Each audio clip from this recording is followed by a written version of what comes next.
আজ তোমাকে আমার সব প্রশ্নের উত্তর দিতেই হবে ঠাকুর। আজ তুমি আমাকে ফেরাতে পারবে না। কেন কেন এক মুহূর্তে আমার আমার বিশ্বাস, আমার ভরসা, আমার ভালোবাসা সবটা মিথ্যে হয়ে গেল? কেন? আমি তো কখনো কারোর খারাপ চাইনি, কারোর ক্ষতি চাইনি। আমি শুধু শুধু একটা সুখী জীবন চেয়েছিলাম তোমার কাছে, একটা সুন্দর ভবিষ্যতের প্রার্থনা করেছিলাম। তাহলে কেন কেন আমার জীবনটা এভাবে মিথ্যে করে দিলে? কেন?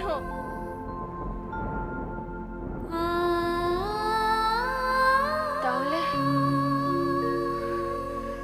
তাহলে এতদিন ধরে আমার প্রার্থনা, আমার পুজো কিছুই তুমি গ্রহণ করোনি? তুমিও আমাকে ঠকিয়েছো। কেন কেন কেন কেন কেন? তুমি তুমি আমার সঙ্গে প্রতারণা করলে ঠাকুর। কেন এরকম করলে?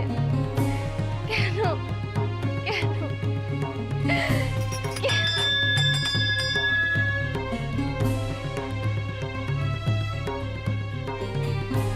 আজ আমি সবের উত্তর চাই।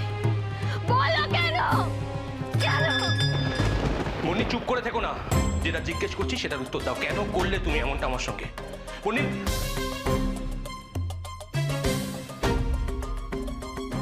মুন্নি তুমি কি চাও বলো তো? কি চাও তুমি? তুমি আমার জীবনটাকে এইভাবে... আমার জীবন? কি বলো? কি বলতে চাইছিলে তুমি? তোমার জীবনটা আমি শেষ করে দিয়েছি, এটাই তো? মুন্নি প্লিজ দেখো, তুমি আমার লাইফটাকে এইভাবে কমপ্লিকেটেড করে দিও না প্লিজ। আমি একটা কথা বুঝতে পারছি না, তুমি এখনো আমার জীবন করে যাচ্ছ। আর আমার জীবনের কি অর্জুন? আমার জীবনে কমপ্লিকেশনস নেই, আমার জীবনে ঝড় নেই, আমার জীবনটা তো পুরো শেষ হয়ে যাচ্ছে। মুন্নি প্লিজ প্লিজ তুমি চুপ করো। জানো তো অর্জুন, আমি তোমার জীবন থেকে অনেক দূরে চলে যেতে চেয়েছিলাম, কিন্তু পরিস্থিতি আবার আমাকে তোমার সামনে এনে দাঁড় করালো।